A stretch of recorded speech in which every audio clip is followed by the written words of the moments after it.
of the same old news that's more snooze than news? Then crank up the volume for Skyfire News, the only broadcast that's literally out of this world. As an astrophysicist, I can tell you that the universe is full of mysteries, but with Skyfire, you can uncover some of those mysteries from your phone in your pocket. I've tangoed with tales so top secret, they're stored on the dark side of the moon. Skyfire News, it's like they've hacked the galactic mainframe, serving up scoops so juicy, they make Area 51 look like a public library.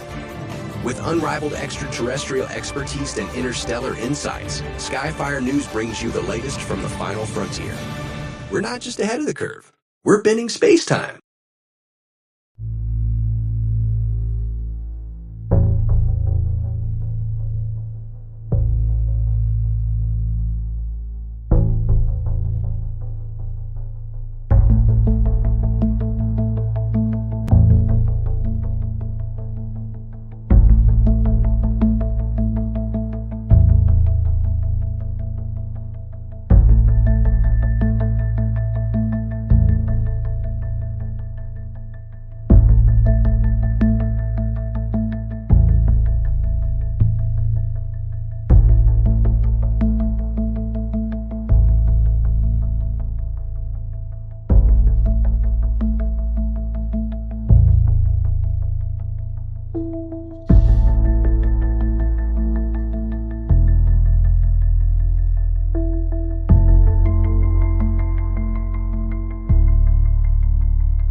What's up, everybody? Welcome to the show. I hope my mic's on. It's Skyfire News. We got all your UFO news content of the day. We come at you every day at the same time. Today's no different. We got some wild stories today. Again, not different than any other day. I'm loving the vibe of this commercial that Logan made for us, right? Are you tired of the news that's more snooze than news? A lot of rhymes in like a little short sentence, but I think it says a lot. I don't know where else you guys get this information from, all condensed into one thing. But I'm glad you're here to get it here. I don't know if we have any competitors out there in the world so far. But real quick, I want to shout out the people in the chat, the people that come early. I love seeing you guys in here. It's TKOs. I hope I'm pronouncing that right because I love the name. TKOs in here first. Of course, we got our great moderator, Heather Birdie, in the mix. Armstrong, shout out to you, dude. Welcome back. We got Boston Deadhead.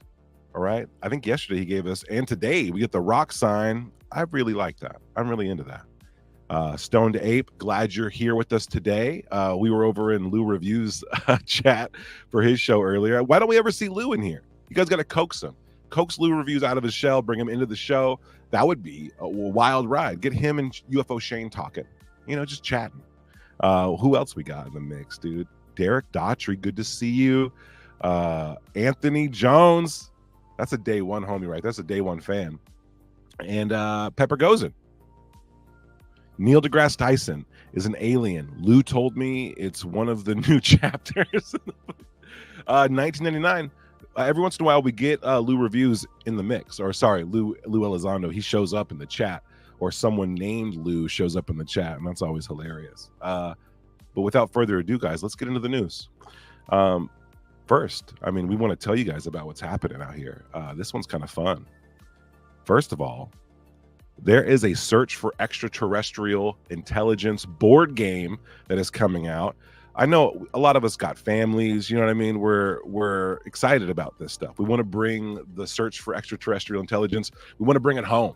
We want to talk with our friends. We need conversation starters with our friends and our cousins and our family who are annoyed every time we bring up aliens or David Grush. You know what I mean? You see the glaze happen over their face. This game might help you break the ice, I think. And we're going to go into like who made the game, what it's all about. We'll go into that in just a second. One of my favorite stars of all time, and I'm not exaggerating or lying here, of all time is Whoopi Goldberg. And she has come out and said that aliens are already here. She said that on The View. The View is pumping out clips and memes faster than I think any show on Earth. If you guys are The View fans, let me know in the comment. I want to know what you guys think, because I think we're going to continue to get fun drops from The View, whether it be political, social, or whatever extraterrestrial, right? Whoopi Goldberg says aliens are already here. That was a fun little clip, and I think we'll play that when we get around to it. I see John Strader in the mix. John, good to see you live, man. Good to see you live in here. We got some Twitter fam. If you guys are watching on Twitter, I really love that you're doing that. That's why we stream there. But we're also building this YouTube channel, and we're hoping to make this YouTube channel a hub, because X hasn't really given us the media sharing ability that we like. Obviously, we like creating multimedia presentations. We want it to be more engaging. So we moved on over to YouTube. If you guys want to help us grow, pop over here too. Give us a like. It goes a long way. Sub to the channel. You don't get no surprises. We produce content, videos, entertaining videos, educational videos, and of course, the daily UFO news stream is here and only here. So pop on over if you guys are over on Twitter. Give us a little love on YouTube. It would help out. Whoopi Goldberg is going to be joining us. She's not, but we'll play the clip. We got Journey to Europa. Guys, NASA's planning a trip to Europa, which I don't know if you guys know this. It is the main player when it comes down to the moons of Jupiter. I think the last time I checked, Jupiter had 128 moons. I could be way off. If you guys think I'm off in the chat, go down there and correct me. How many moons does Jupiter have? They're cold, ladies and gentlemen. Europa's no different, and Europa is an ice moon covered in ice. You can see it in this picture, this beautiful picture. And there's a lot of theories about life being at the bottom of the oceans that are basically under this wall.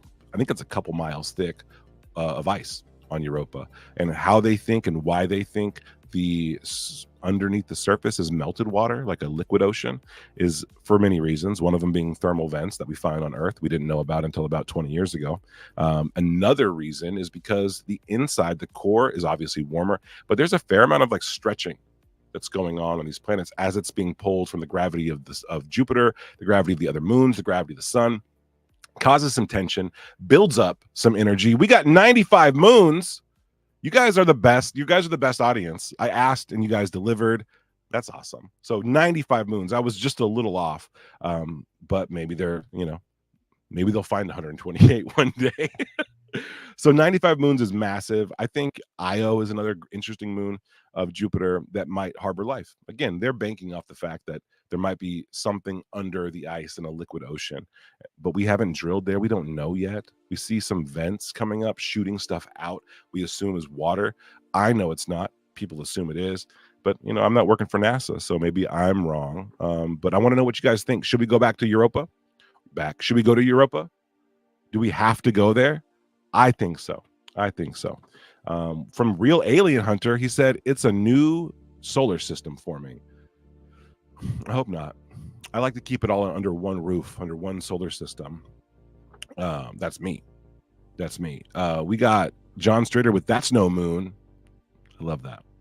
That is a quote from my favorite sci-fi film, Lord of the Rings. And after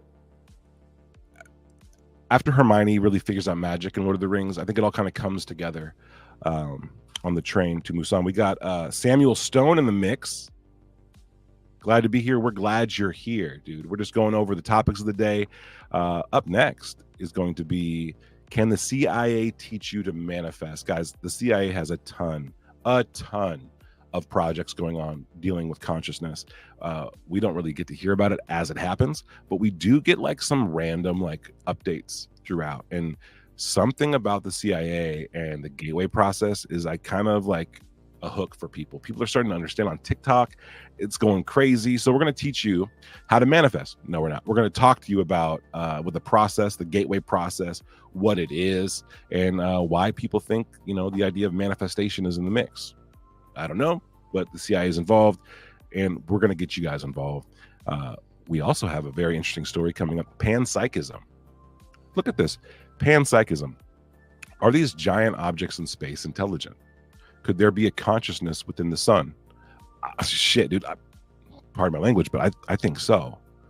I have theories. If you guys want to hear them, put a 1 in the chat. If you guys never want me to talk about my theories about panpsychism, just don't say nothing, and we'll see what's going on. We got Havana syndrome coming up next. Havana syndrome, guys, there is a special coming out on Sunday about Havana syndrome. The reason why we're talking about it here isn't because we're into espionage and spies. It's because ufology's very own Gary Nolan was tasked to look through Havana syndrome people, right? The scans, the brain scans, what they're doing. And in that process, like, he's actually like, how do I phrase this so that you guys know how interesting this is?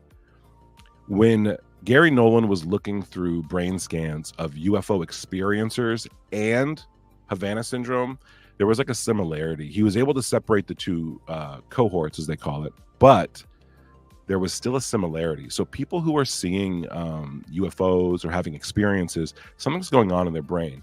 It's known as the basal ganglia, the center of the brain where this stuff is kind of going, where this research is focused on. And Havana syndrome is back in the news, all right? Back in the news. And there is a relation, like I said, between experiencers' brains and whatever's happening to the people with Havana syndrome. So we'll dive into that. That's very interesting. And I think one of the more wild things that I heard in the news today is that, oh, my bad, we're getting there, is that OpenAI and Sam Altman, they're starting up, and Microsoft is helping too.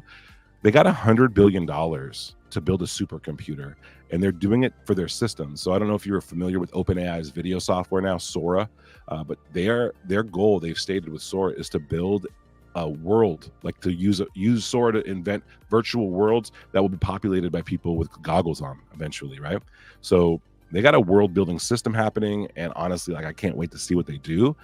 But to call it Stargate is a little, it freaks me out. It really does. So that's it. Those are the stories we're going to go over today. And obviously we got guests. We're going to dive into these topics way more. We got Red Panda Koala in the mix. We might have UFO Shane pop in later, dude. Like, this is going to be a good variety show for a Friday. And without further ado, we got to get over to Red. Red, how's it going, man?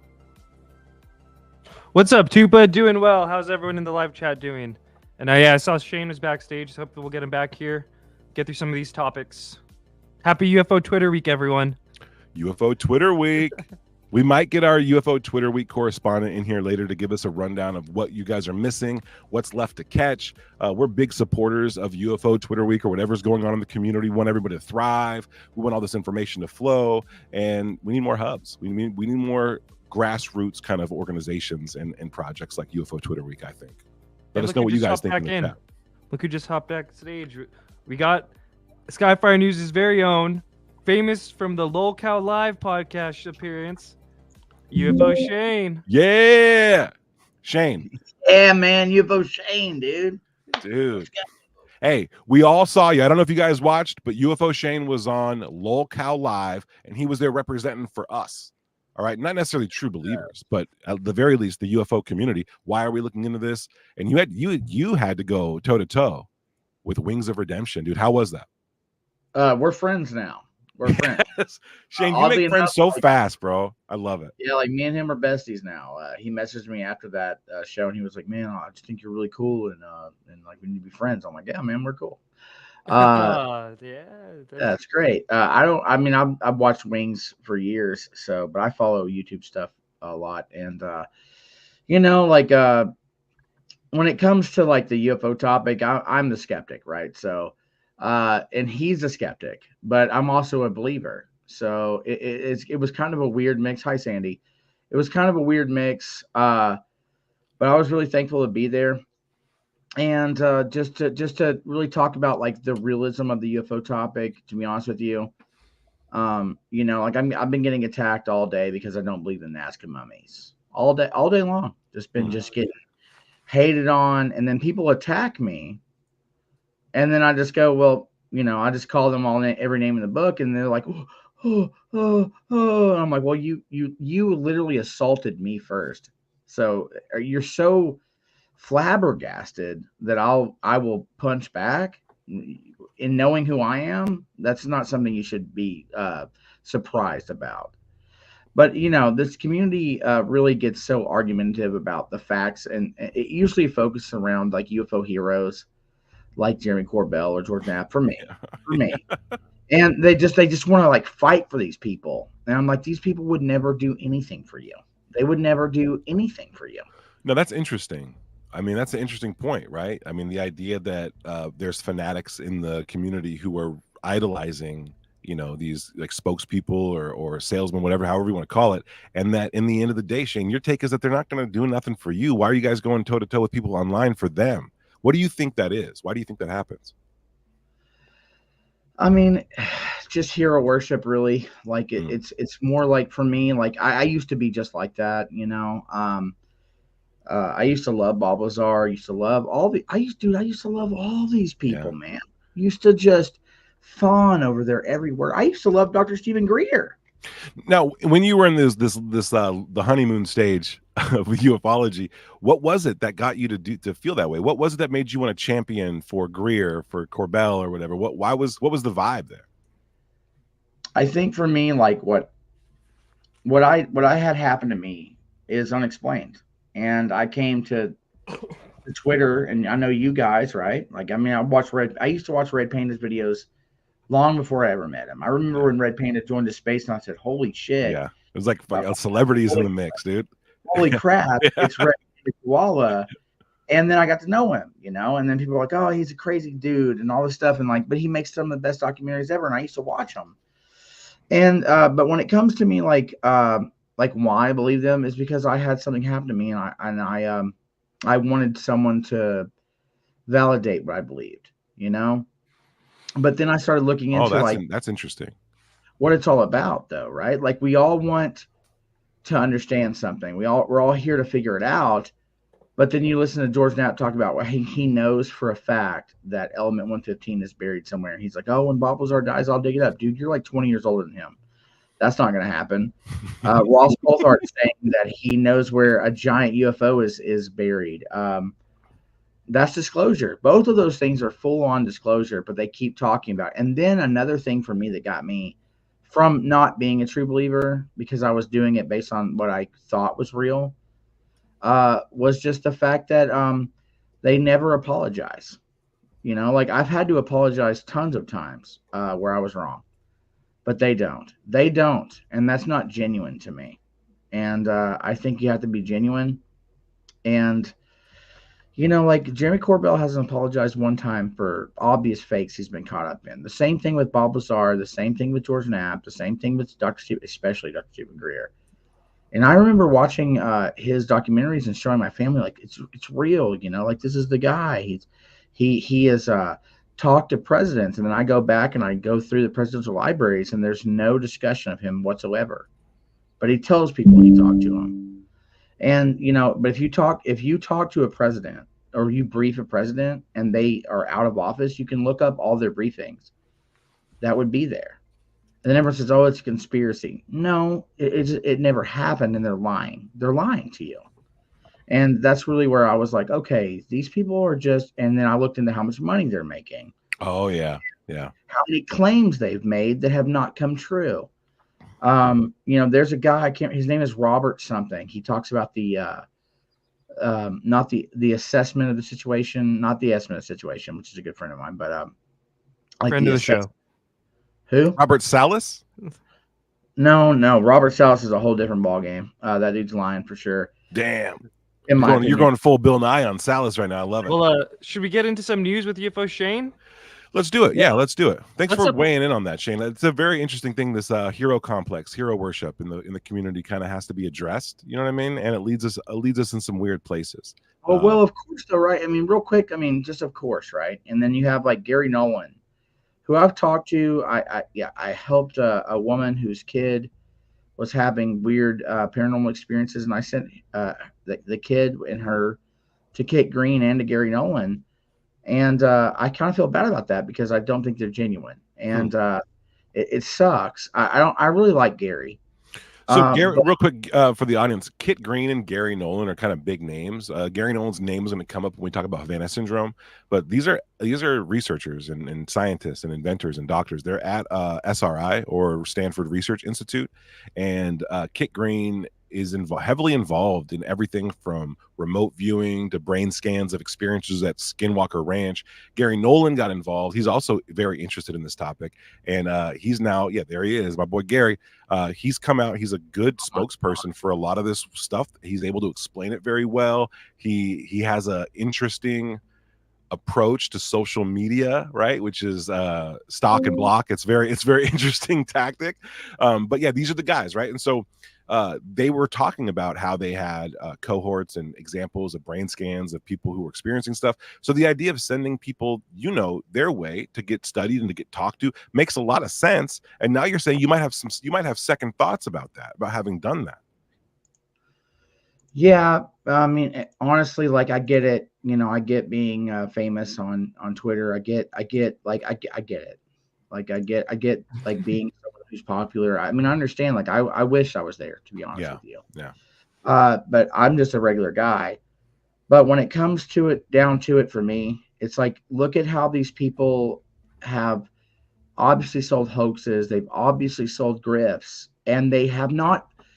It's okay. It's okay to be wrong. It's super okay to be wrong, especially when you're dealing with something that is absolutely unknown, right? It's great to be wrong. You never want to be always right. Like, dude, I am wrong all the freaking time. And I'll be the first person to admit that. But these other people, they're not. They're not. They want to get views and clicks and money, and they want to get deals with News Nation. And they want to tell you where all this stuff is, but they're like, I know where it is, but I can't tell you. I got sources, but that would be full disclosure, right? Dude, trust me, bro. Vibe. Real quick, we got a message from our sponsor. We are sponsored today by News Nation. I'm playing. That'd be hilarious. Oh, I was like, whoa. That'd be hilarious. But Shane, I want to dive into this a little bit more. Obviously, hero worship is a thing, but we can't psychologically fix the community. But what we can do is provide the news. You want to hop into the first story? Let's get into this first story. And let's play this bumper. Let's play this bumper first real quick. This is fun.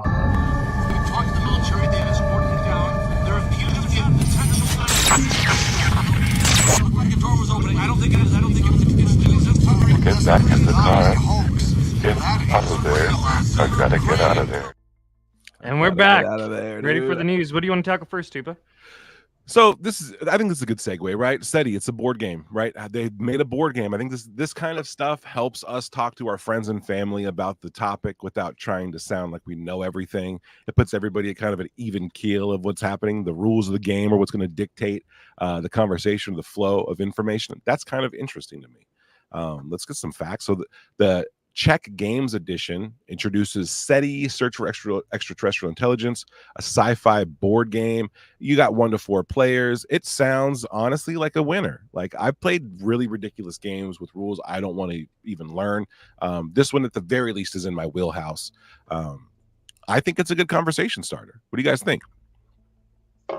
I think I want to buy this board game. That's what I think. Like I'm like, oh, I've never heard of this. This is awesome.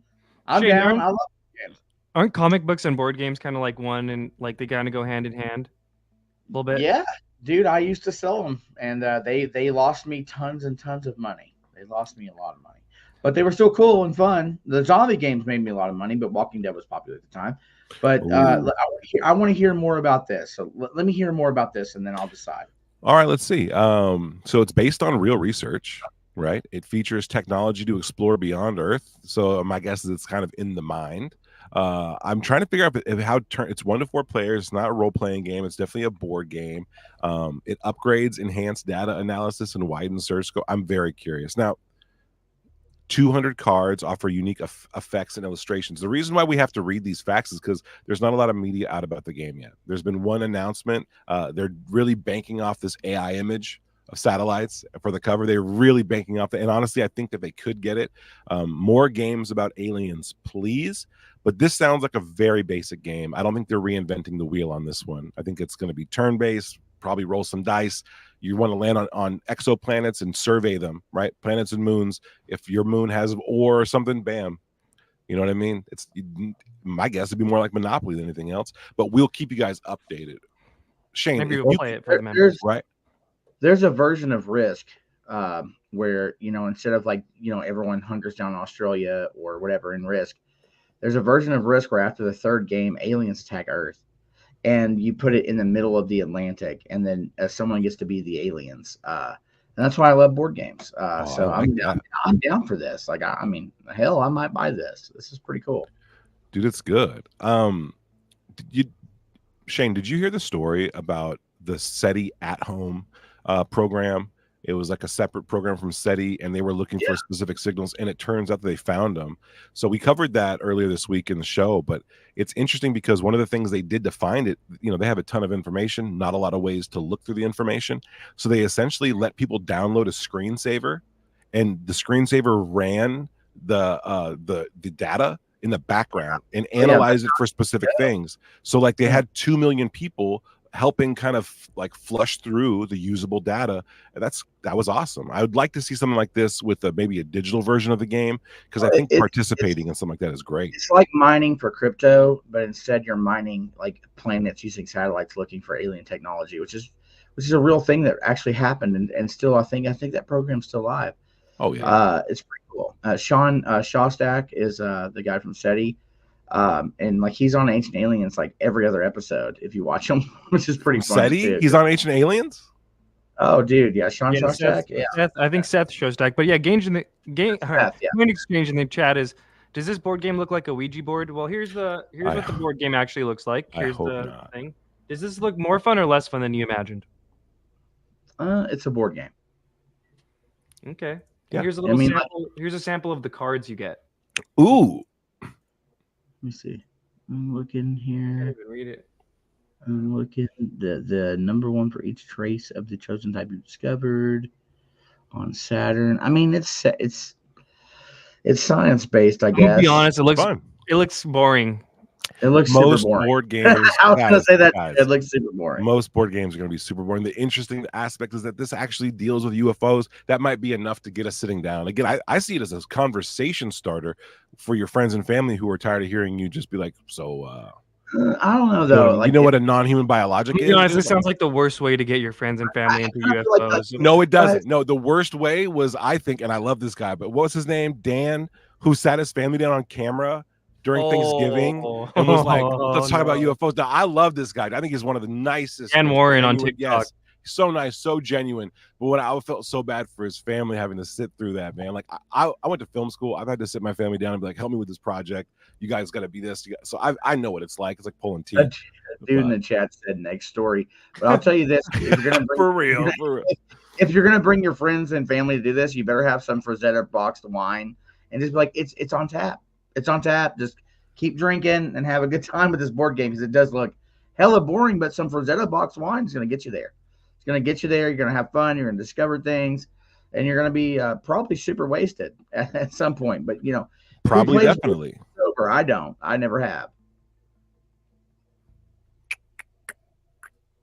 Here we are in the next story. Oh, this is great. Whoopi's my girl. Ever since I saw this movie called Ghost, dude, Whoopi's been the jam to me, man. So she's on The View. She was a time cop, and there was a T-Rex. You're talking about Theodore Rex? Yeah. Dude, that was the best movie ever. Dude, I think he had dunks on too. Those are some. Phil Knight really had to came out back into the sweatshop for those shoes. It's a really good. Theodore Rex is really good. Whoopi's a great actress, I think. Her performance on The View sometimes it leaves a little to be desired, but we're gonna play this clip. She's talking to one of my favorite actors. She was gonna say his name, and I was gonna love it because I don't know how to pronounce it when I read it. But sure. Do you want to set it up for it? Oh yeah. So basically, this guy, again, his name is really breaking my mind right now. But Whoopi has him on The View. They go on to talk about all kinds of like interesting things, but there's a little bit of a miscommunication, and Whoopi thinks that this guy's talking about aliens, when in fact he just was on Ghostbusters, so he's talking about ghosts and stuff. And she drops a pretty interesting like perspective about like where she thinks what's going on, and so it's kind of funny. Joins a cast of comedy all-stars in the current #1 movie at the box office. I'm almost as good at monologues as she is. I think of reading. I think we have the same skill level. But let's find this clip. Is it true that was one? First of all, congratulations, #1 at the box office. Thank you. That's huge. But Thank you. I vividly remember going to this movie when I was 6, I think, for my birthday party and playing the cassette, the soundtrack. Yeah. And screaming out of the back of a station wagon. Yeah. Not in a seatbelt, because that was what we did back then. The View. They need to reel it in every once in a while, okay? Look at how many steroids this man did for the Eternals. His entire jawline. Yeah. Bro, his cheeks have muscles now. His eyes are like focused in. This dude got jacked for Marvel. And once again, if you get a Marvel contract, they're going to be shooting you full of experimental drugs, and you should be ripped. He was ripped. God, I wish I could be half as jacked as this man. Good God. Were you watching him on Silicon Valley? And he's just a normal guy? Like he's like a normal dude, and they were like, "Hey, you want to come on a Marvel movie?" He's like, "Yeah." I'm like, "We're gonna have to put some stuff in your butt." He's like, "Okay." Put some needles in there. I didn't realize this was a Weinstein movie. I'm playing. We're gonna keep playing the clip. Do you remember it as fondly? Oh my God! Yeah, I'm having to fight to be emotional talking about this. That's the steroids. That's the steroids. That's the TRT. I can see the veins in the. It was my first movie I loved as a kid. Please, Joy, don't call me. I'm skipping forward again. We don't have to watch. Shane's on The View. I don't know what's happening. Trust me, I cry here most of the time. We've all got stuff come out. But you know, so a lot of my scenes are with Dan Aykroyd, and he'll call me sometimes, and I still take a screen cap every time and send it to my friends, like, look at that. Dan Aykroyd's calling me. That's like me with Whoopi, so I know, Whoopi, I'll give you my number. Please call me just once so I can have the screen. Just once. You got it. I want to make my wife jealous. Okay. Well, I have a question. After filming this movie, do you believe in ghosts? You know, I don't know if I believe in ghosts. I've never had an encounter or anything. I'll tell you what, I do believe in aliens. Right? I think aliens are like circling us, waiting for us to get it together. Yes. So they can come on down. You know, like when you have company and you're like, would you please recycle the beer bottles? People are showing up and be like humans to each other this election cycle. Can we do that? Yes. I think they're waiting for us to like clean up a little bit so that they can come here and tell us we're really messing things up. They're already here. Oh, they're here already. They've been here for quite some time. You think they're here? Yes. Oh, yeah. Oh. And what are they doing? They're watching us. They're talking to Whoopi. They're watching us? She's talking. Oh, hell no. Alien. She's saying it. She's saying it. I got you, girl. The View summed up in one image. Friends of the View, friends of the show. They're from Agartha. You know, like who knows? That'd be so cool. She started saying that. She's from Shambhala, I think. You know what I mean? When you look at the Vril, she starts going. That dude on a mountain in 1962. You know, started a whole million cult following. You know, it's all real. Regardless of the fact that she's was a scam artist. But yeah. But that's the deal, guys. Whoopi Goldberg believes that they're here. They're already here. Kamal, he's saying that they're like watching us. Now, this is a viewpoint shared by a lot of ufologists that I know who are constantly saying that the aliens are judging us, that aliens are waiting for us to catch up to them, waiting for us to like wake up. And I just don't. I'm gonna be as real as I usually am. Who gives a shit what Whoopi Goldberg has to say about aliens, dude? Call Ja. Ja Rule on the case, dude. I like her, dude. She's cool. Whoopi's cool. I like Whoopi Goldberg. I mean, I just mentioned that T-Rex movie where she was a time cop, but Theodore Rex. It has nothing to do with like why would she know? She hasn't read anything, you know, like she hasn't. I don't know. That's like that kind of feels like an old woman, kind of like you know what I mean? Like just kind of. Well, is this the end of the clip? Does she get into it more? Trust me when I say they don't, and then they just do more View stuff, and they high five each other basically for the rest. Like, tell us about how Joe Biden's going to win the next election. Yes, it gets pretty weird. So how it goes on View. Yeah, but guys, when a celebrity mentions UFOs, we're gonna shove it down your throat like it's breaking news every time. So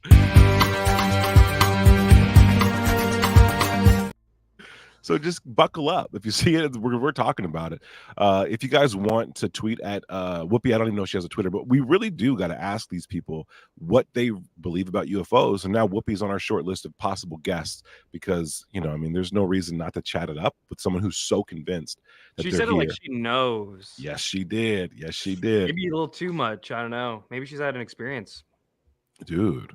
She literally said the same thing everyone always says. Oh, they're watching us. They're in the oceans. There's a monolith on the moon. I mean, same stuff I hear every day. But yeah, there's a monolith on the moon, dude. Like, she's Whoopi Goldberg, so I guess it matters. I don't know. Okay, it matters a little. I don't know, man. I don't like The View. So this is like the View has burned on every bridge they could ever burn. But I mean, I do like Whoopi. I mean, she's been a consistent thing there. But I don't know.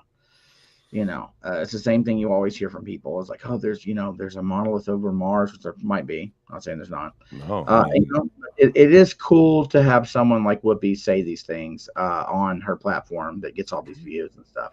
It's fun. It's cool to not feel alone. You know, I'm not sure how many people in the UFO community follow Whoopi Goldberg, to be honest with you.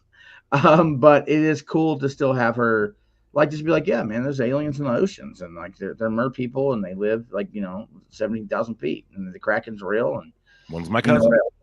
Yeah, I feel there are cool stories of like there was that chick in Florida that was sitting on the beach, and like a hot merman with abs came out and like, you know, like rubbed her shoulders.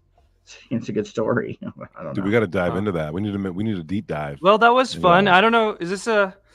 It's over. We are out of Whoopi. We're done with The View. All right. If I know somebody that has the same birthday as Whoopi Goldberg, should I not say that? I have the same. I have the same birthday as Whoopi Goldberg. No, you don't. I do. Do you really? No. With a lie detector test determined that was a lie. Yeah, just man. Throwing them out. Just throwing them out. Guys, we gotta get off world. We're going right over to Europa. Okay, we got to find out the details. Now this is cool. This right here matters. Going to planets, going to exoplanets, hell, even if it's a moon. You know, NASA has made snake drones, like drones that can go between the ice. You can look up the patents for that. Europa, and what's the other moon? Io, yeah, like these ice surfaces that have oceans underneath, and they have hypothermic vents. Like, come on, you know there's life there. You know life doesn't just exist here. And the fact that we're just now getting to it after like fucking 40 years is wild to me. It is. And look how high wild. the image of Europa is. That's dope. Bro, and I don't know, but you know, flat earthers will tell you this is all fake. So I don't know. Well, let's just call this the flat Europa model. Guys, let's get you down to some facts. We got some facts about this. Shane, what do you think about this? It's NASA's Europa Clipper spacecraft that's going. It's launching in October this year, 2024. It carries with it a laser-etched message celebrating humanity's connection to water, following a tradition started by Carl Sagan. Here's my idea about that. Don't do it. Don't put magic spells on your spaceship. It adds a whole thing. They're putting water and symbols in different languages and stuff on this thing. They're actually even putting a visual of the sound wave of, I think, the word water, and they're trying to land on it. As soon as they land, Tupa, as soon as they land on Europa, like a robot comes like, and then a goat comes out, and they're like, we sacrifice you in the name of Baal, and like, you know, they spread the blood on Europa. Dude, let's hope they don't. It's a red planet after that. Real quick, Shane. I mean, look what CERN's doing right now. I mean, that's a little weird, a little sus. Well, so, it's not like marine biology. Like, this isn't an ice study. This isn't a water study. The people who designed this, I guess, designed the card that's going to land on it, the Carl Sagan-inspired thing, Messaging Extraterrestrial Intelligence International, a program called METI. The message features the word for water in 103 languages. I just think that's a bad idea. The message includes the Drake equation. Interesting. References to Project Ozma's search for signals at hydrogen line frequency. We're gonna bore the aliens. Okay, we got engravings of hydrogen and hydroxyl line wavelengths. Okay, guys, can I make a Europa point real quick? Make all the points. Let me bring up some energy. Woo! Hype. Who knows who this is in the chat? UFO Shane. You're always talking about how people don't talk enough about the old stuff. Who's this, yo? Also, if you're a fan of Red Panda Koala's work, you would at least recognize this beautiful face. Dude, I mean, I am a fan of Red Panda Koala, but you guys are catching me after a 12-hour day at work, so I can't even remember I can't remember anything right now. Believe it or not, this is Whoopi Goldberg. This is Dorothy Izod in her first over the transatlantic, and her baby was kidnapped, and they call it the Heisenberg baby. Is that right? No, sir. So this is Marina Popovich. She was a Soviet test pilot and cosmonaut trainee. I have a video about her. I made probably about 4 years ago during the Fun Shane days. But the reason I brought it up for this Europa thing is one of her claims, right? So she was a test pilot. Her husband also was a kind of a vocal UFO advocate. True. Pavel Popovich. But one of her claims is that a Soviet probe went missing near Europa and that there was a feed of a UFO before it went missing. So you're talking that's about fun. Flying through space, and they had good signal, and it's gone. Like for me, that's cool. I mean, that picture's awesome. Like the fact she's sitting there with her like dope 1992 hair. Like, yeah, that post-Soviet hair. There's so much hairspray right there, and that's great because that's how the 90s worked. Like my mom loved shoulder pads till the day she died. We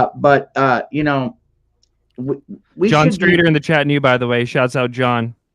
John knows, but we should be going to planets. We should be like we barely gone to the freaking moon, dude. If you read 1950s sci-fi, they're like, oh man, Mars, and they're like talking about all this stuff, and Richard Shaver, Amazing Stories, all this stuff is really depth and detailed, and then like it just stagnated. It's like we went to the moon, and we're like that was cool. And then they were like, and then, Neil Armstrong goes to South America and looks for the golden tablets of Father Crespi. No one ever talks about that, which is a little weird, funded by the U.S. government. And then he's like, oh, we didn't find anything, but, not exactly. Not Jack Rice. What's his name? He's on Ancient Aliens all the time. Good friends of George Tsoukalos. Billy Carson. No, he's a fraud. He wrote books. God damn.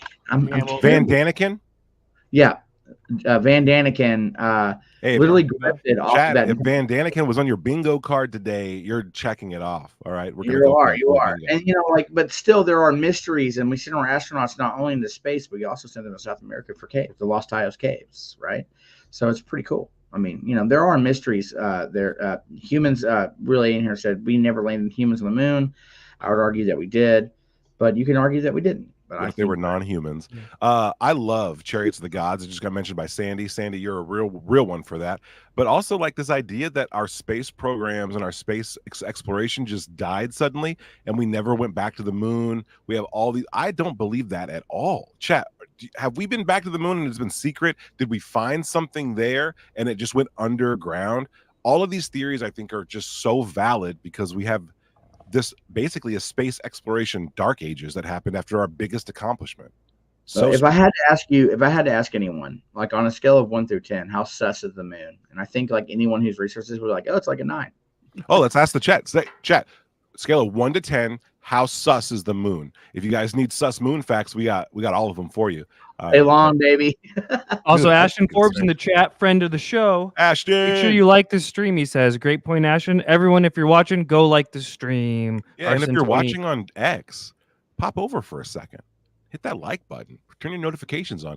People who use X, they definitely use YouTube. You guys are going to enjoy the show. We're here every day. We're dropping these Whoopi Goldberg facts on you every day, so you need every day we have a new Whoopi Goldberg fact for you guys. We strive. We talk to our agents.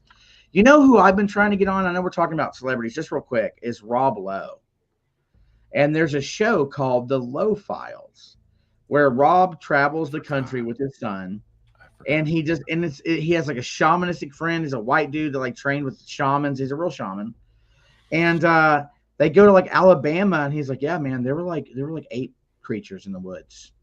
We had AR-15s, we had night vision goggles.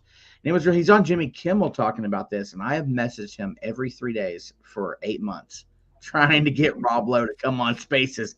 And I'm like, hey, what happened with the Lowe Files, man? Like you saw something real in Alabama, and then the show's canceled. What happened? You should just tell him that you're in the UFO Brat Pack.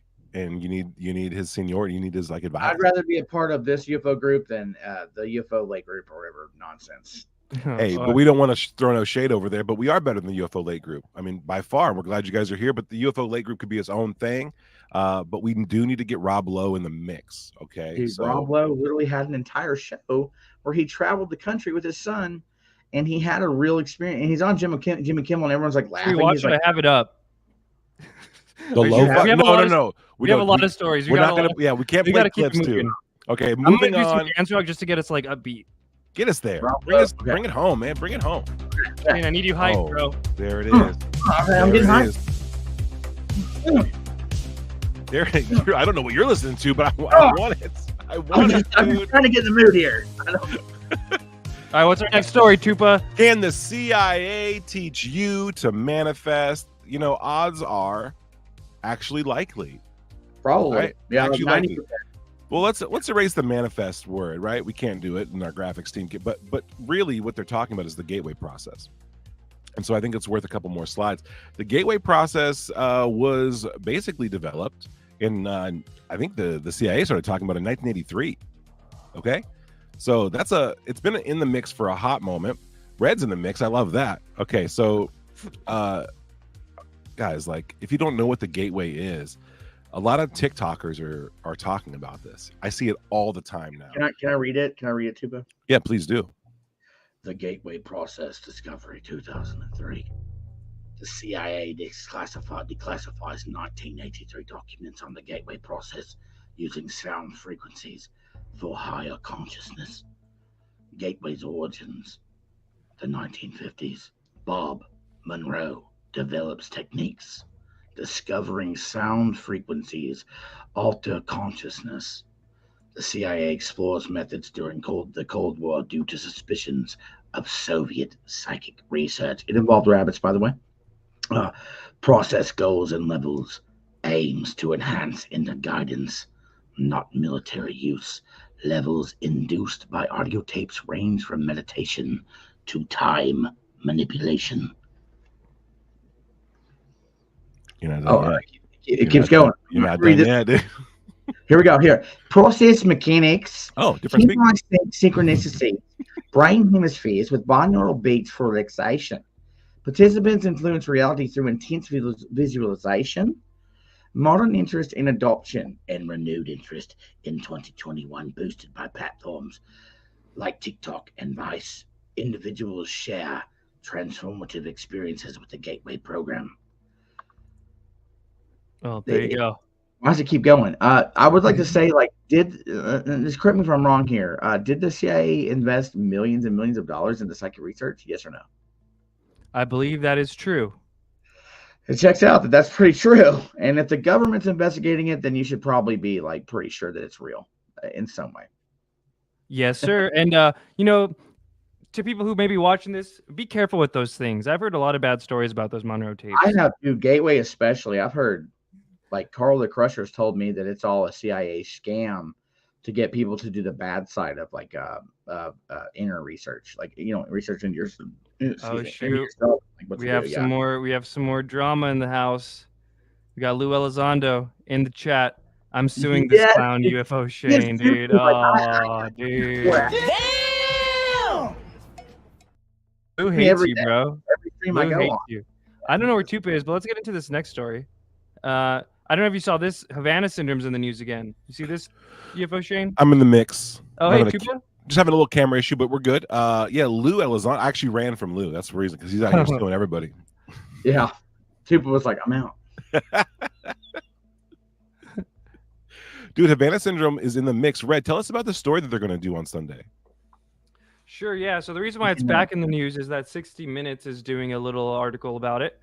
And let me go ahead and just pull that up. Not article, a segment, right? And so what their big whole thing is now that they're saying that they found out who's behind it, although they're teasing it. But they are saying foreign adversary. And we're going to watch this little clip from the show, or from the teaser. And we're going to get into it. Okay, here we go. I've seen this like 3 times. It is a short and sweet clip. My body is ready, Red Panda. God. Hell yes, Shane. Lay it on me, dude. Lay it on me. All right, here we go. Their families believe they've been injured by a secret weapon in the hands of a foreign adversary. It's devastating. It's absolutely devastating. For the first time, we have evidence of who might be responsible. Are we being attacked? My personal opinion, yes. Oh, shit. Their families believe they've been Live chat. Who is behind Havana syndrome? And go for it, UFO Shane. Hold on, real quick. Like, go back to the start. Show that picture of that woman again. Not her. The one that's the medical picture. Like, there are staples on the cusp of her. Like, that has to be horribly painful. They cut her with a scalpel. Hopefully. Oh God, I hope so. We're not doctors here. This isn't medical advice. They're like, man, like this is weird. We're gonna have to gut you like a fish, and put staples in your like. That is wild. That picture is wild. I mean, Havana syndrome isn't known for causing physical injury. I think that has to do with what they had to how they had to research it and what they were looking for in terms of like what was happening. Now, I've heard some very scary stories about Havana syndrome. A lot of them from diplomats and whatnot from overseas. And one of them, there was a father who had children, and he was experiencing like symptoms, right? Headaches, weird kind of like. I honestly believe that the people who are experiencing it aren't explaining very well what's happening to them because it's so weird. But it's kind of described as like foreign thoughts being pushed in your head, which is crazy in and of itself. And if you're familiar with the work of like Robert Duncan or the stories told by Len Baer, who's a victim of something called V2K, which is voice to skull technology, this Havana syndrome, this Havana event, they really seem to be similar. But the one that really spooked me the most, and Red, I think we heard about this together, which is the fact that there was a ambassador who was having these symptoms at home, and he went to check on his two children who were sharing a bedroom, went into the room to check on them, and they were both in bed, and they were writhing around like in pain, but they were doing it in unison. Their movements matched. So like, what's happening? And a lot of like, we're over here looking at this, what they said in the story is like foreign adversary using technology. They're referring to a lot of the psychotronic weapons that America developed from the 50s on. And the idea that there could be these weapons or these tools, this technology that can access your individual brain, your mind, what's going on there, that's startling enough. But there could be foreign adversaries who are now utilizing this tech against American citizens. We don't know how deep the rabbit hole goes on this. I think a lot of like the 60 Minutes of it just barely touches it. What was it a congressman a couple years ago when asked what the newest upcoming stories are going to be or issues for the American people? The two things he listed were Havana syndrome and UFOs. Boom. And that's a great segue into this Skyfire News time travel exclusive. Woo! We got Lou Elizondo's thoughts on the connection between UFOs and Havana syndrome. Lou, I see you're in the chat there. Look at this full circle. Is that Red Panda with the super chat question? There it is. Hell yeah. Always got to support people you love to watch. You know what I mean? Okay, here we go. Feel you. Red Panda Koala says, Lou, do you think Havana syndrome is related to UAP? Sounds like A-tip slide 9.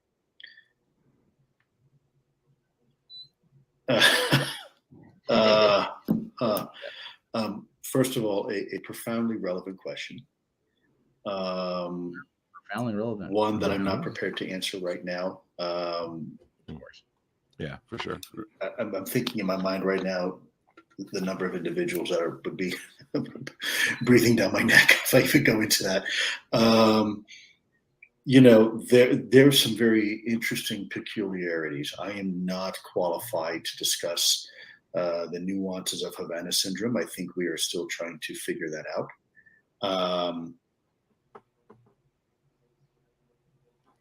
That's all I can say. With a lie detector test, that was a lie. Says, what the fuck is this world? What have they done to us? It's my favorite clip, dude. These guys they're messing with our minds now, dude. Red, you asked that question. It's it is relevant. And dude, like, we got A-tip slide 9. If you guys don't know what that is, it's essentially a paper with a document on it that describes different types of like weapons and capabilities that the government has, even our adversaries may have. And it was listed in there, like basically inserting thoughts in people's brains, remote assembly or disassembly of gadgets and technology. It's the most bizarre slide from any kind of PowerPoint you've ever seen. In Vietnam, right, they would fly helicopters over and they would play sounds to make the people think that it was vampires or ghosts. And then whenever people would go out, it would have crowds in the hippie movement. They had giant machines that would play sounds that would just make everyone feel like they were hot. And it's just an evolution of that. I mean, is this really so hard to believe? No. That like, I mean, honestly, using sound technology, we all know like sounds, like there are sounds that can happen at my job all the time that hurt my ears. It's just a natural part of existing, and it can be weaponized. Things can. And I'm trying to now they can. I mean, chat. I don't know if you guys know about this, but in Desert Storm, they did this thing called a voice of God to a specific group to see if it worked, and they essentially were able to pump in audio, all right, into the brains of their adversary, right, and they basically had this voice say, "This is Allah, lay down your arms," and it worked. So the applications for this technology, while could be peaceful, could be helpful, but what they're doing is they're basically pumping microwaves into the brains of people and creating these tiny cavitations which create vibrations in the brain itself. So with those vibrations, they can control sound waves. They can produce or mimic sound waves, not just rogue sound waves. They can produce pitch, so voices. And what people are reporting who are experiencing this and experiencing what could be called Havana syndrome, they're hearing the voices of their loved ones mock them and try to break them down. And there's a guy named Robert Duncan who's pretty open about this. I'm not so sure about his credentials or where he gets his information from, but he's happy to talk about this. You guys should definitely check it out. And he goes on to talk about like how they get this information, how they've been able to utilize artificial intelligence to mimic voices, and how they pump voices into people's heads and for what reason. It's a big conspiracy. We should actually make that the conspiracy of the day. If not today, then maybe tomorrow, right? Because like this is big and no one wants to talk about it. And the fact that Havana syndrome is back in the mix, my prediction, gentlemen, is that we are going to have a lot more people talking about V2K or voice to skull technology coming up here in the next year. That's my opinion. And I think like really, if we go back one slide here to slide 9. Okay, let me go back. Yeah, we're on slide 10 now. Let's go back. We gotta go back to slide 9. You can go forward. Okay, no, I got it. Just give me a second. There you go. Boom.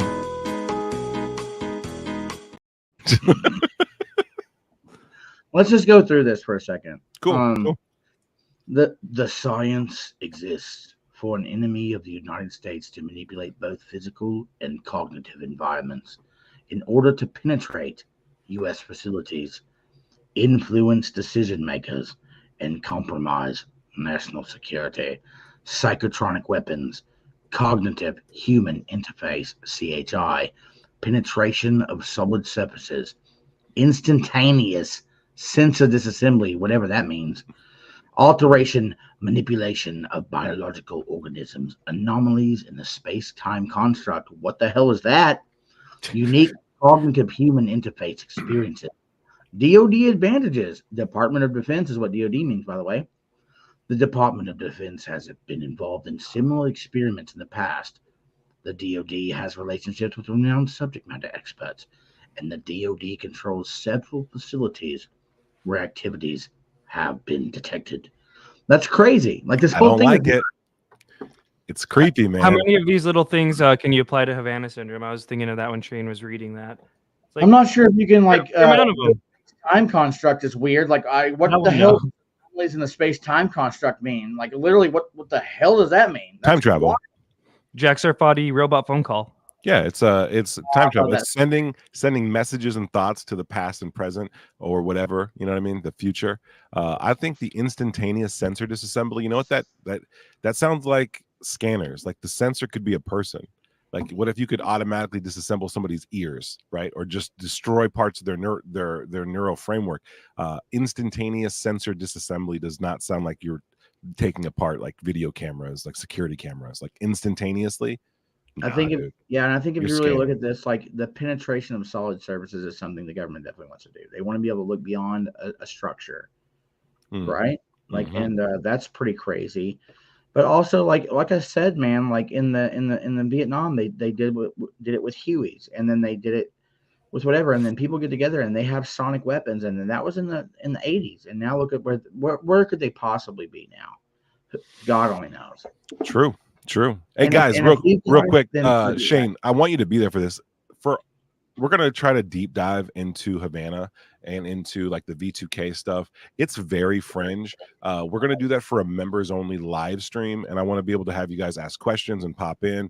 We're gonna try to do that this weekend. So if you're not a member, become one. If you want to dive into this, please become one. This is gonna be it's gonna be wild. Like I know a ton about this. It's been boiling up for a couple years now, and so just having collected a lot of data and a lot of tertiary data and knowing where to find it, we're gonna just do like a long form presentation of everything that I found, everything we found, that can kind of go over it. This is not medical advice. We're not trying to scare anybody, but it is kind of coming up, and how it relates to UFOs might shock some people. So if you want to watch that, if you're down for it, it's going to be members only. We want to thank all the people who are already members. Guys, we love you. We like going through these stories, but we also love the deep dive. So yes, that's what we're going to do soon. And Ashton in the chat, is this slide 9? Yes, this is slide 9 for people who might not know. This comes from ATIP. Chris Mellon leaked it. Was it a program? Was it not? This slide was leaked by Chris Mellon, so we know that. I think this slide. Oh yeah, right. That's why I asked the question, and Ganga, I think back in the day, might have helped, because it does sound similar, right? So asking Lou that Skyfire News exclusive was pretty cool. Pretty cool to get. We also got this. This is Gary Nolan speaking about Havana Syndrome a little bit. Did you retroactively get a Skyfire exclusive in the past? I love it. Yeah, I told back in the day, I was like, yo, Jesse, ask Gary about Havana Syndrome. The CIA came to my office. I mean, at first I thought it was a joke. I really did. I was looking across the way here at some of the other offices to see if there was a camera. And so they said, we asked around, and everybody said that you've built the best tool called SciToF. I was introduced to others who were, I think people call them the Invisible College. Mm-hmm. It was people like Jacques, people like Hal Puthoff, Eric Davis, and Robert Bigelow, and Colm Kelleher. And then they see the MRIs of some of these people, and most of those people had interactions. Pause. Isn't that Chris Bartel's brain? Probably. One of those, right? Hey. I think one of those is Chris Bartel, a friend of the show's brain. Do you like how a member of the Invisible College acts like he doesn't know what the Invisible College is on camera? I think you guys call him the Invisible. No, you guys do. You call yourself that. Did you guys come up with the name Invisible College, or is it a Rosicrucian term from the 17th century, dude? Like, this is wild, man. You guys call them that. You guys in the media. Never heard of it before, dude. It's Jacques Vallée who wrote a book called Invisible College, and in it he's like, yo, what the UFO mystery means to human history and evolution, dude. Like, come, we didn't make that term up. I did make up, however, the Invisible Community College, so that's fun. But yeah, for him to play dumb on that is wild as hell. These are the brain scans of actual people, and we do know a great guy who said that some of these, whether maybe not this outlet here, but sometimes when Gary Nolan shows these brain scans, dude, like he's seen his in there.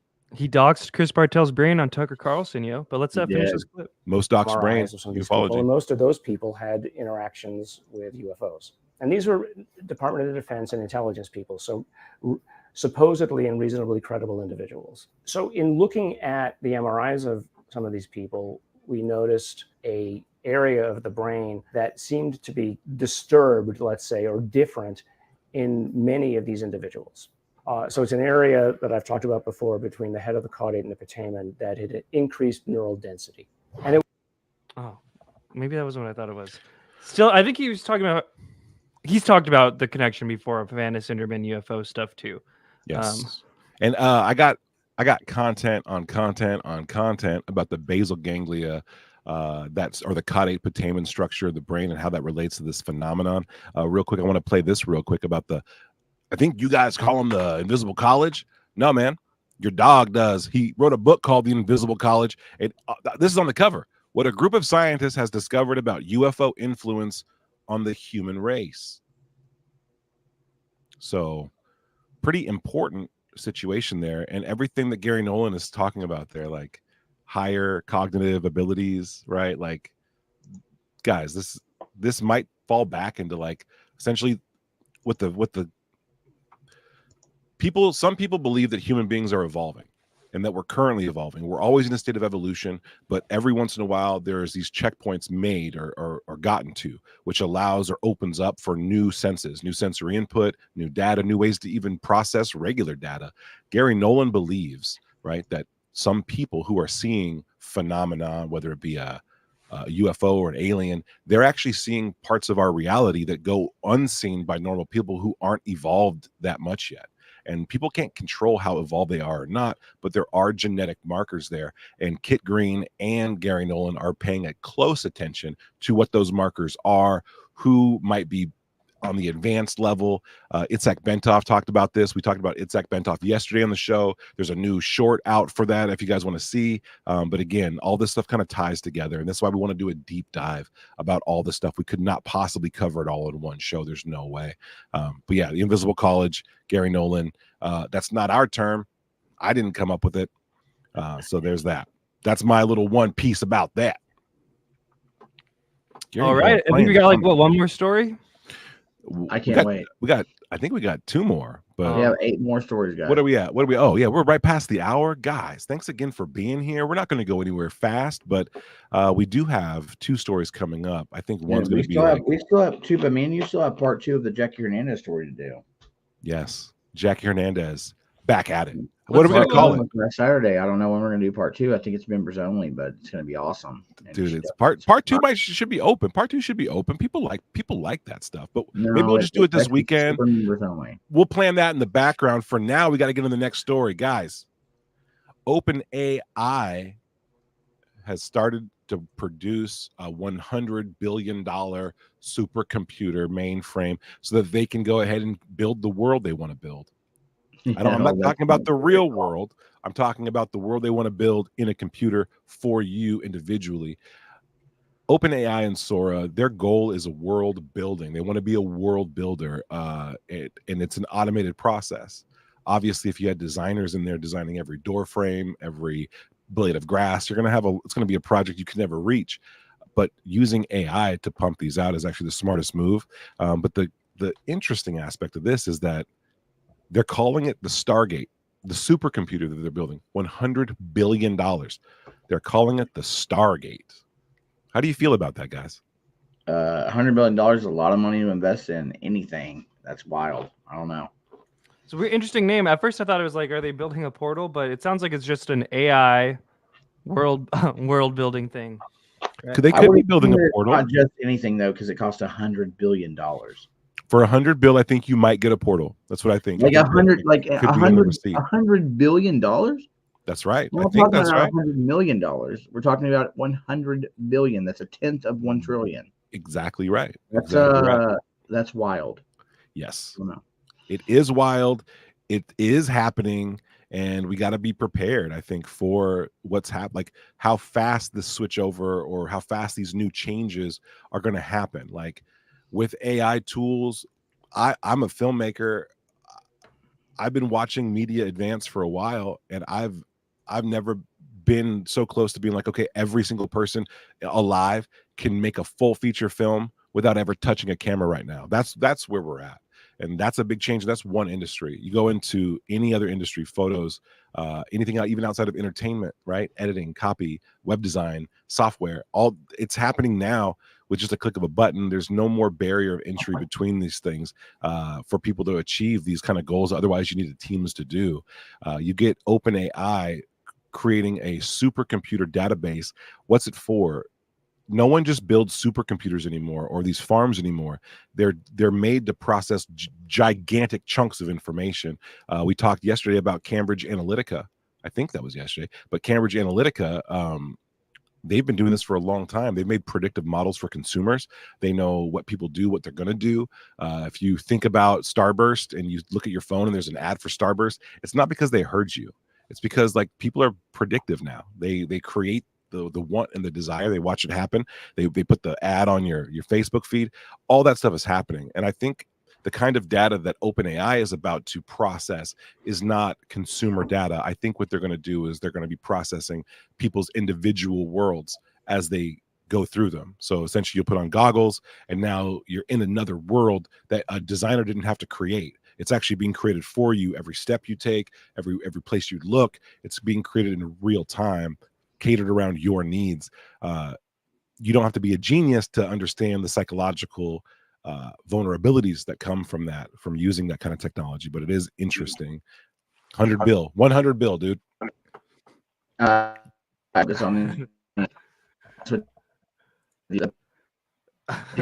hear Shane. Shane sounds like he's in the drive-thru of a Sonic right now. Oh, we got a little connection break. Shane, you're good. You're good. We can wait for you. Have patience on me. Don't give up on me. I'm on cosmic time. When Shane's we come back, he's gone.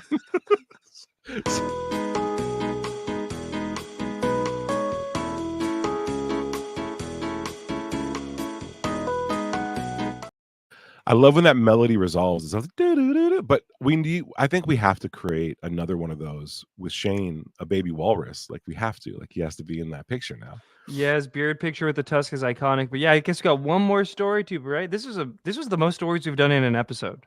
It is, and we're kind of making good time. It's 7:11 West Coast time. 1, 2, 3, 4, 5, 6, 7, 8, 9, 10, 11, 12, 13, 14, 15 stories today. That would be a lot of stories. And hey, 14 of them were about Whoopi Goldberg. Okay. The next one, Panpsychism.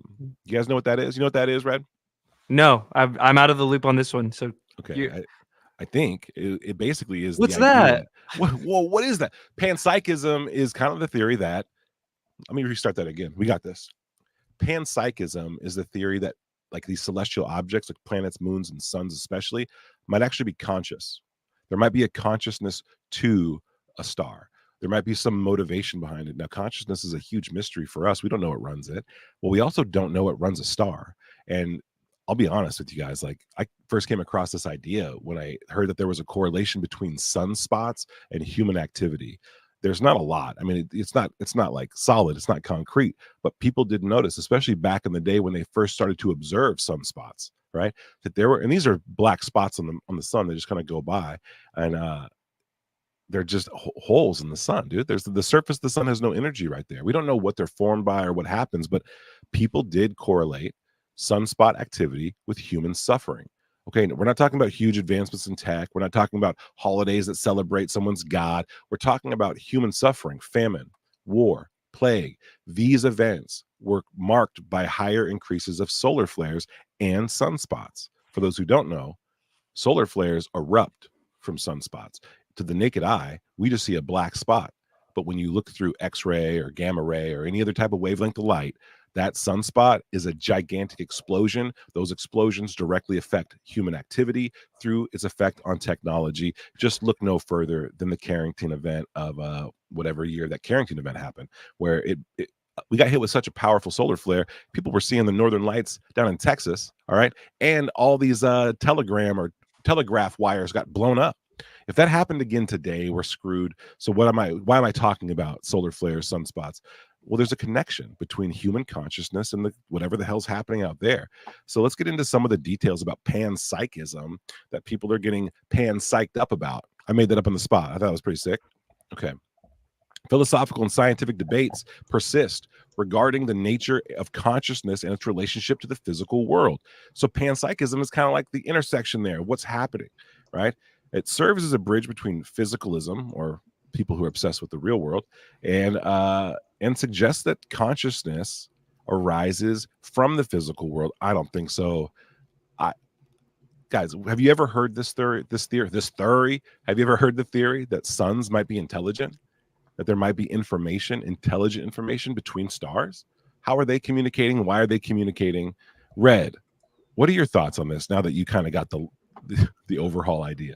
I don't know what to think about this, bro. It's a little woo for me. Not gonna lie. Yeah, it's hella woo. You did a great read there, but I don't know. Who's Hola. This? Oh, we got Jaime. Hola, ¿cómo estás, mi amigos? Borderline. We're bordering. Good thing is buenas noches.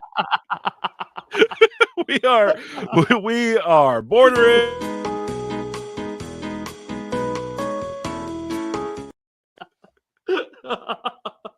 It turns out that wasn't the real Jaime Maussan. My bad. Hey, he really is a friend of the show, and we thought there was a chance that we thought that was the real Jaime. He was here. But that sounded like a walrus. I don't know if you guys were picked up on that. We did. Oh wow, sounds like too much acid. Oh jeez. Well, Tupa, we got through all the stories, and we're down to week 2 now. Week two under our belt. Week 2's done. Some stuff coming up over the weekend. I had a super busy day at my normal job, and I'm trying to get out this review on my main channel. So yeah, fun times. Dude, I thought this week was amazing. Not only do we have great stories, we were able to produce this kind of like this video, I think, to a much sharper degree. We're trying to do the best show we can for you guys. And I think week 2 was a success, man. The guests we've had on, the people we've talked to, Shane's jokes, all of these things have gone off without a hitch. And I think we've actually pushed the show into like new kind of production value, right? We want to make this stuff fun for you guys. These cards, the bumpers, the music, we want to have fun with it as much as you guys have fun. We love that all you guys are here. We have some good guests lined up for next week and the week after even too. We got we do. It's gonna be fun. It's gonna be lots of Shane's back. Oh, Shane. Dude, Shane, you missed it. This dude, he changed his name to Jaime Maussan. I thought it was him, and then it wasn't him, and it was just it might have been him though. Like we don't know. It was close. It could have been. It might have been him. He was talking in good Spanish though. It sounded very clear. Almost perfect Spanish. Yeah, he was native. It was like Guatemalan-y. It was crazy. Yeah, it had a little bit of a Guatemalan like flair to it. What is that dialect? A little dialect. I'm not sure what you call it, but dude, whoever that guy was, what a hero. He sounded handsome. Sounded pretty hot. Sounded pretty hot. Yeah, sounded pretty hot. What are you going on, Shane? Are you doing a space after this, or we're closing up here? Are you tired? You had a long day. I was up all night last night going off on Adrian Dittman. You really were. Dude, but I sat in a space with that dude where he literally colluded. Like, I posted proof of that. Talking about Elon Musk. Not a fan of him. And yeah, Lou Lozano's back in this whole stream up is like, and Heather saying he was hot. Whoever that guy was, what a hero. Yeah, I don't know if I'm gonna do a space of this. Honestly, I'm probably gonna pass out. But we'll be back this weekend. We'll be talking about all kinds of stuff with Skyfire News. We're gonna do Skyfire every day, 7 days a week, 355 million days a year. All the days. That's how devoted we are to the UFO topic, guys. We add days to the year. We do. We were down to 385 days to this year. Dude, we were doing UFO spaces on X. I did them for like 2 years, like every day. How'd that go, Tuba? It was amazing. That was your funniest moment on Local Live, by the way. I had weight loss surgery. Yeah, when he was like, I had weight loss surgery in 2020, and you're like, how's that going for you? How's that working out? We love Wings of Redemption, though, man. Local Live. Wings is actually really nice behind the scenes. That dude's cool. I like Wings. But the spaces, Shane, they were fun. Like I learned so much more. I thought I knew a lot about UFOs. I thought I knew a lot about ufology. I thought I knew a lot about experiences and abductees. I didn't know shit. Talking to hundreds of people about their individual experiences, you learn so much more than you would from a book that's been published or been vetted by a government agency, or you don't know if it's from a grifter or not, right? But to hear people talk and be real, and to hear it at that volume, I think was really good. It makes me want to start a segment on Skyfire, maybe a select day or something called like I know what I saw. Something like that where people can call in and just talk about their experiences and we don't get like punished, right? Should we throw in the call-in link? We ended a little early.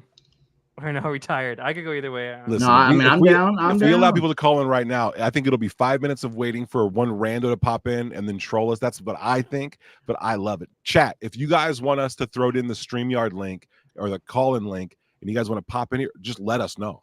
Because you guys, if you want to troll while I'm here, good luck to you. Good luck. No, but I really think that we should, on Fridays, they should be a little different, but maybe it's a weekend thing, right? Everybody's still working, but I think on the weekend, having people call in is really good. I think when it comes to Twitter Spaces or just Twitter as a whole, because we're not from Twitter, right? We're from UFO Twitter. What happens? And I think that if you've taken the time to come to download the app and come on X, and then you've taken the time to be in UFO Twitter's UFO Twitterverse, and then you took the time to join Spaces, and then you take the time when you're in those spaces to tell people your stories or listen, you're being genuine. And now there are ungenuine people for sure, but I really think that I've heard a lot of really good stories. I mean, I've heard more from just what I feel are regular people on those spaces than anywhere else, than any video I can watch, any book I can read. So the only thing that rivals it is Coast to Coast. That's the only thing that rivals it. People would call in and make that comparison all the time, right? Spaces, the barrier of entry is very low. People can call in. You don't have to show your face. People can be honest. You know what I mean? And it really, whatever show or spaces you host, that's the vibe. I hope we are cultivating an environment here where people feel safe to call in and share their experiences. Well, Haim Lassan called in, but we didn't let him talk. But right. We were we're trying to get the real Jaime, so we just have to be extra sure, right? Because we want the legit Jaime on here. Well, soon. he's lied 48 times, but we'll do our best. And if that was the real one, Shane, have you ever lied? Not 48 times publicly, no, about like fake aliens. No, I have not. To be fair, no. But in your life, though, have I ever lied 48 times in my 36 years of existence? Yes, probably. And we still love you. I guess. But I would ask you the same question. Like, did you tell your mom you got a popsicle out of the fridge when like, no, I didn't get a popsicle and your lips are red? Like, I mean, how's it busted? How does it count? Hand in the cookie jar. Did I take a monkey and dip it in antifreeze and say it's an alien? No, never done that. But Jaime did the Russians though? Maybe. All right. Well, it looks like maybe we're just going to close it there. We have calls over the weekend. Yeah, we'll have some calls over the weekend. Red, you have a show coming up on Sunday. We want to let everybody know about. A show? Are you doing an interview with Alien Addict? Oh shoot! Yeah, dude. There's so much stuff going on. Oh my gosh, guys, my normal job today was super busy. I'm sorry. Yeah, I'm gonna be on Alien Addict this Sunday. Let's go. Shane's been on there. Y'all have been on there except me. So I've been on Jeremy Reese on Alien Scientist multiple times. No, Alien Addict. Those guys. Oh, Alien Addict. We should get Jeremy Reese on there. But yeah, dude, Alien Addict. I've been kicked out of their chat like 18 times, but we're cool. For that Jaime number, but yeah, Armstrong with the $3.99 super sticker. Thank you so much, bro. Good to see you here. Having you here is just so nice. Oh shoot, yeah, dude. Oh my gosh, I'm so sorry. But yes. All right. Thank you for the super sticker. I get 80% of all super stickers. So all super stickers that go to Shane's Beard Fund. If you haven't noticed, it's lush. It takes a lot of grease, guys. It's a lot of grease, and we have to import it directly from Bosnia. It has to be Bosnian grease. It has to be. I don't. Look at that thing react to it though. We tried to go cheap one time. We got him Boston grease. Didn't go good. His whole beard almost fell out. The whole thing. The whole damn thing. Armstrong, we love you too. We love you guys too. This has been a great Friday. UFO Shane.